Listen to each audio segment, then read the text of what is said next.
क्या कभी ऐसा हुआ है कि एक बिल्कुल परफेक्ट दिन दिमाग में आने वाले किसी अचानक ग्लिच या अजीब सी जहनी उलझन की वजह से पूरा का पूरा तबाह हो गया हो? बस अचानक सब बुरा लगने लगा। आज हम इन्हीं दिमागी जालों को, इन मेंटल ट्रैप्स को समझने की कोशिश करेंगे इस नए एक्सप्लेनर में। आइए सबसे पहले इस सवाल पर गौर करते हैं। आखिर ऐसा क्यों होता है कि लोग एक बहुत ही कामयाब मीटिंग से बाहर निकलते हैं, सब कुछ अच्छा गया होता है, फिर भी उन्हें लगता है कि वो टोटल फेलियर्स हैं। यानी अंदर ही अंदर अपना दिमाग एक जालिम बुली की तरह ताने देना शुरू कर देता है, हालांकि हकीकत में कुछ भी गलत नहीं हुआ था। ये अजीब सा एहसास ना इंसानी तजुर्बे में बहुत आम है। साइकोलॉजी में इस कॉन्सेप्ट को कॉग्निटिव डिस्टॉर्शंस कहते हैं। आसान लफ्जों में इसे गंदे चश्मे या डर्टी लेंजेस की तरह समझें। मतलब दुनिया असल में बुरी या डरावनी या नाकाम नहीं है, बस वो अंदर का जो फिल्टर है ना, वो आर्जी तौर पे मैला हो चुका है, और उस मैले फिल्टर की वजह से हर चीज़ धुंधली और नेगेटिव नजर आने लगती है। तो चलिए दिमाग की सफाई के इस सफर में उन टॉप 10 सबसे आम जहनी जालों का तेजी से काउंटडाउन शुरू करते हैं। पहला ट्रैप ये रहा। इसे कहते हैं ऑल और नथिंग थिंकिंग या परफेक्शनिस्ट का सबसे बड़ा जाल। इस माइंडसेट में क्या होता है कि इंसान खुद को या तो हीरो समझता है या फिर बिल्कुल जीरो। कोई दरमियानी रास्ता है ही नहीं। मिसाल के तौर पर डाइट चल रही है और सिर्फ एक छोटी सी कुकी खा ली, बस फौरन ये ख्याल आता है कि लो जी, सारी डाइट बर्बाद हो गई, अब तो पूरा डब्बा ही खा लेना चाहिए। देखें, इस पूरे मसले में एक तरफ वो शदीद एहसास है जहां जिंदगी बिल्कुल ब्लैक एंड वाइट लगती है, लेकिन इसका आसान सा हल क्या है? वो है ग्रे एरिया या दरमियानी रास्ते को तलाश करना।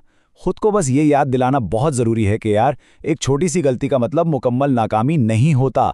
लाइफ में ग्रे एरियाज भी होते हैं। तेजी से आगे बढ़ते हुए अब बात करते हैं लिस्ट के दूसरे दिमागी जाल की, और वो है ओवर जनरलाइजेशन। इस मसले में होता यह है कि किसी एक आम से मनफी वाक़े को लिया और उससे एक ऐसा झूठा यकीन बना लिया कि बस अब सारी जिंदगी नाकामी ही मुकद्दर है। जैसे अगर किसी डेट पर रिजेक्शन मिल जाए तो जहन फौरन ओवर जनरलाइज करता है कि मैं तो उम्र भर अकेला ही रहूंगा। एक छोटे से वाक़े को उठाकर लाइफ की हर चीज़ पर अप्लाई कर दिया जाता है।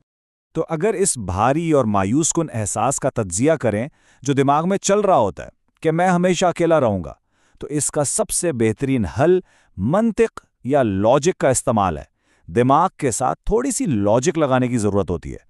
खुद से पूछें, क्या सच में एक बार ना सुनने का मतलब यह है कि आने वाले 50 साल बिल्कुल अकेले गुजरने वाले हैं? जवाब बिल्कुल क्लियर है, नहीं, ऐसा बिल्कुल नहीं है। अब इन अगले दो ट्रैप्स को देखते हैं, क्योंकि ये दोनों दिमाग में किसी नेगेटिव मैग्नेट्स की तरह काम करते हैं। पहला है मेंटल फिल्टरिंग, जहां लोग 9 बेहतरीन तारीफों को भुलाकर सिर्फ उस एक छोटी सी तनकीद पर रातों की नींद हराम कर लेते हैं जो परफॉर्मेंस रिव्यू में मिली थी। और दूसरा है डिस्क्वालीफाइंग द पॉजिटिव। इसमें लोग अच्छे तजर्बात और तारीफों को ये कहकर कंप्लीटली इग्नोर कर देते हैं कि ओ, सामने वाला तो बस तरस खाकर ऐसा कह रहा है। इन दोनों का हल बहुत सिंपल है। हकीकत को बगैर किसी शक के वैसे ही कबूल करें जैसे वो है, और अपनी अच्छाइयों को तस्लीम करना सीखें। अब आते हैं मफरूज़ों या अजम्पशंस पर मबनी अगले दो ट्रैप्स पर। पहला है माइंड रीडिंग, जहां हम बगैर किसी ठोस सबूत के दूसरों के दिमाग पढ़ने की कोशिश करते हैं। जैसे अगर किसी दोस्त ने टेक्स्ट का जवाब देने में 2 घंटे लगा दिए तो फौरन फर्ज कर लेना कि वो गुस्से में हैं। और दूसरा ट्रैप है फॉर्चून टेलिंग।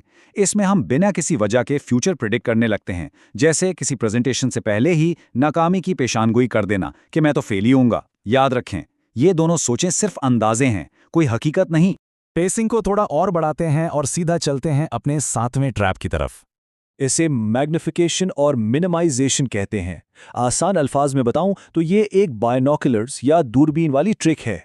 इसमें लोग अपनी छोटी छोटी खामियों को बहुत बड़ा करके देखते हैं, जैसे ईमेल में होने वाली एक छोटी सी टाइपिंग मिस्टेक को ऐसी तबाही समझना जैसे आसमान गिर गया हो, और इसके बरक्स अपनी बड़ी कामयाबियों को इंतहाई छोटा करके सिर्फ किस्मत का नाम दे देते हैं, जैसे किसी बड़ी प्रमोशन का मिलना उनकी अपनी मेहनत थी ही नहीं। इस तसव्वुर को अगर ठीक करना है तो इसका फिक्स ये है कि बाइनोक्यूलर्स को उल्टी तरफ से देखने के बजाय सही सिमत से देखने की आदत डाली जाए, ताकि कामयाबियों और जीत को बिल्कुल वही इंपॉर्टेंस और वजन मिल सके जो गलतियों को दिया जाता है। मेंटल बैलेंस होना बहुत अहम है। अब आते हैं 8वें ट्रैप पर, जो कि सीधा हमारे अंदर के नफ्सियाती दबाव और गलत तरह की मोटिवेशन से जुड़ा हुआ है। यह है शुड स्टेटमेंट्स, यानी बात बात पर मुझे ये लाजमी करना चाहिए या मुझे अब तक यहाँ होना चाहिए था जैसी बातें। हमारा दिमाग खुद पर जो ये प्रेशर डालता है ना, वो आगे बढ़ाने के बजाय अक्सर शदीद गिल्ट, शर्मिंदगी और मायूसी का सबब बन जाता है। ये मोटिवेशन नहीं होती, एक ज़रूरत से ज़्यादा बोझ बन जाता है।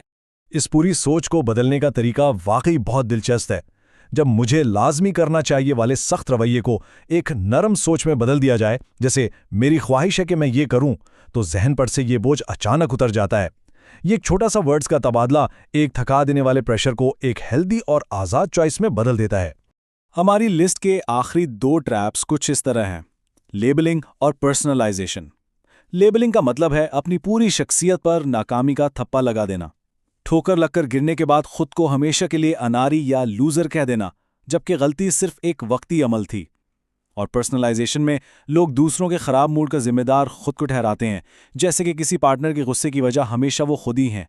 हकीकत यह है कि हर कोई अपने अपने डर्टी लेंसेज से दुनिया देख रहा है। हर मसला आपकी वजह से नहीं होता।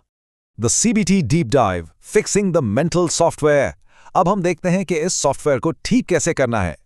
कॉग्निटिव बिहेवियरल थेरेपी या CBT के बुनियादी फ्रेमवर्क में यह सिखाया जाता है कि किस तरह हमारी सोचें हमारे एहसासात को जन्म देती हैं, और फिर बिल्कुल डायरेक्ट नतीजे के तौर पर वो एहसासात हमारे एक्शंस या अमाल को कंट्रोल करते हैं। यह सिंपल सा सिलसिला समझना इस मसले की जड़ तक पहुंचने के लिए बिल्कुल लाजमी है।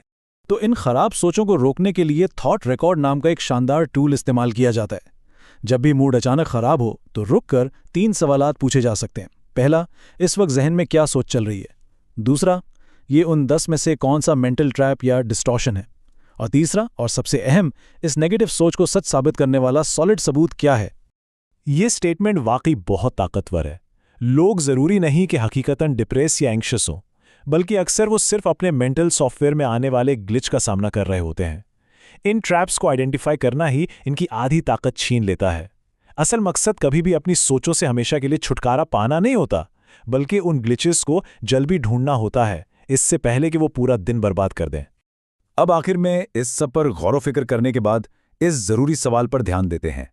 आज के दौर में हमारी सोसाइटी के अंदर इन 10 मेंटल ट्रैप्स में से सबसे आम ट्रैप कौन सा है? इस वजाहती पेशकश का हिस्सा बनने का शुक्रिया। नीचे कमेंट्स में ज़रूर बताएं कि कौन सा दिमागी जाल सबसे ज़्यादा मुशाहिदे में आता है, ताकि इस दिलचस्प मौजू पर गुफ्तगू आगे बढ़ाई जा सके।